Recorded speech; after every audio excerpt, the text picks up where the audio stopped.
Hey there, hope you're all well.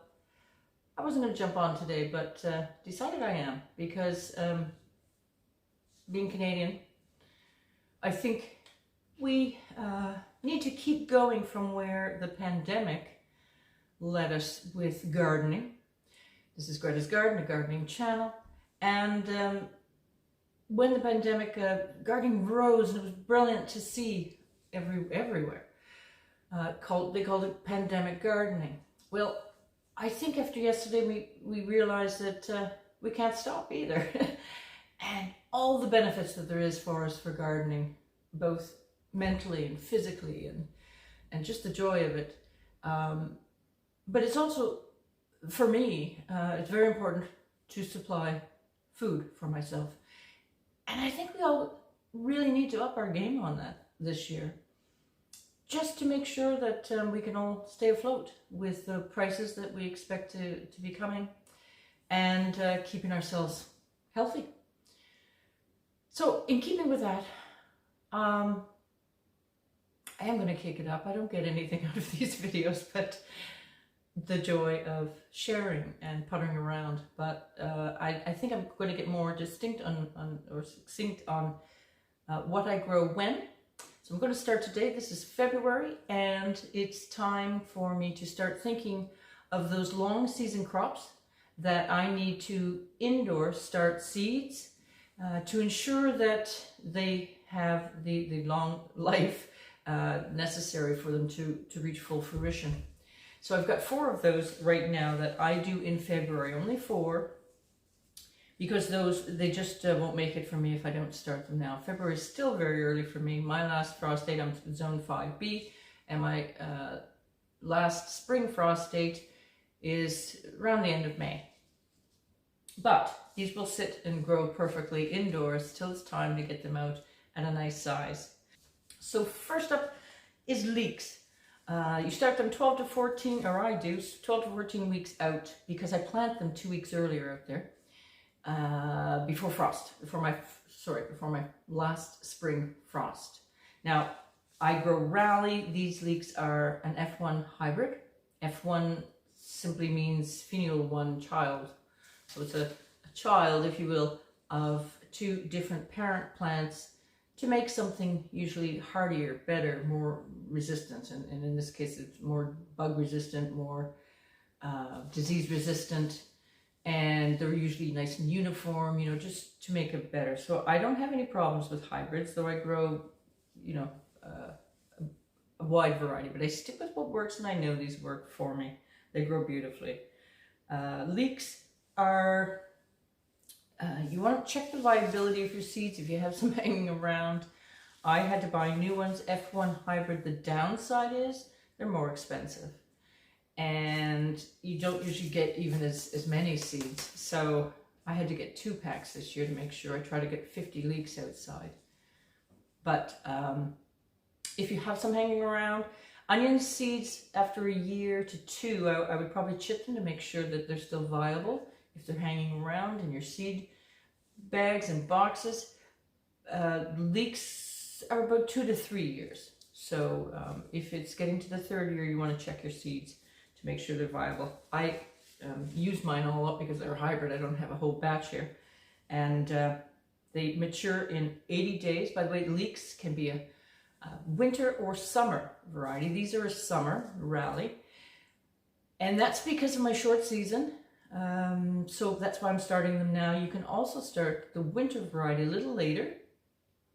You could start them closer to when you would be planting these ones out, so more in summer, to go into late fall, early winter. Those leeks, the winter leeks, are, the leeks period, they're very frost tolerant. These are cold weather vegetables. And a lot of people just throw a row cover out over them. The winter ones, hay bales I've seen around them, and they'll be really happy, and you can continue to garden well into the winter with your leeks. But I don't let myself, as you can see the snow outside, we're very cold here, and I don't want to go out in the garden with a pitchfork to dig up leeks. So I grow them all at once, then I freeze them. That's how I like to go with those. The next seeds, celery I've got to get going. I have another hybrid here. It's called Tango. I really enjoy this variety because it's juicy. It remains juicy. Celery can be tricky, but I think it sometimes is the variety. So Tango I like. They're effortless for me to grow. They do remain juicy. They're not too stringy at all. And I really rely on my celery for cooking. Definitely. Leeks is a little bit of a gourmet vegetable. I grow an awful lot of onions, but you just can't beat the fun of leeks, not to mention how gorgeous they are growing in your garden. They really add architectural beauty out in your garden beds. So Tango, this one says, oh yeah, less stringy than older varieties. So, and matures in 90 days. My key things. My leeks are 80 days. The celery is 90 days. It just helps me ensure that my vegetables are going to reach it in time before my first frost in winter really hits, well, in fall. Next, I have to do my Brussels sprouts. Love Brussels sprouts. If you don't, you're not going to grow them, but these are Jade Cross. They're early maturing. These mature in 100 days. But why I like the Jade Cross is a shorter variety. Sometimes you have gorgeous long stalks of your Brussels sprouts and they're beautiful. But I have just regular high winds here, like all the time. So it's nothing to have 80-kilometer winds, 100-kilometer winds. And we get full force here on the ocean. So Jade Cross is lower to the ground. Therefore, they won't suffer from windrock because windrock, the plants will still hold it. Brussels sprouts have deep, huge roots. But when they suffer the trauma of windrock, they blow. So Jade Cross is less likely to do that because it's a shorter plant. And finally, this one's almost just for fun for me because it's not the biggest yield. So you wouldn't bother with this either if you're starting out and have smaller gardens with less space. But I have each year growing more. Someday I think I might just get a bed dedicated to globe artichokes because not only are they gorgeous flowers if you let them bloom, but what a delicacy to enjoy those artichoke heads. So I've got a Tavor. It's the only one that really I see offered for my area, for my climate. That's the other thing you want to get when you're looking for your seeds in the seed catalogs. Make sure they're for your areas. I can be very confident with the ones I have tried, tested for 150 years or something, is the seed company I use. And use most anyways. And they, I don't ever have to worry that they're going to work well in my area. Sometimes I've seen catalogs where I'm thinking, why are you selling that to a maritimer? You know, it's just not going to work. But anyways, Tavor is the only one I ever see, so I can't speak to others, but this is a globe artichoke. And these take 2 to 3 weeks to sprout. Let's go through these actually. Leeks will come up in about a week.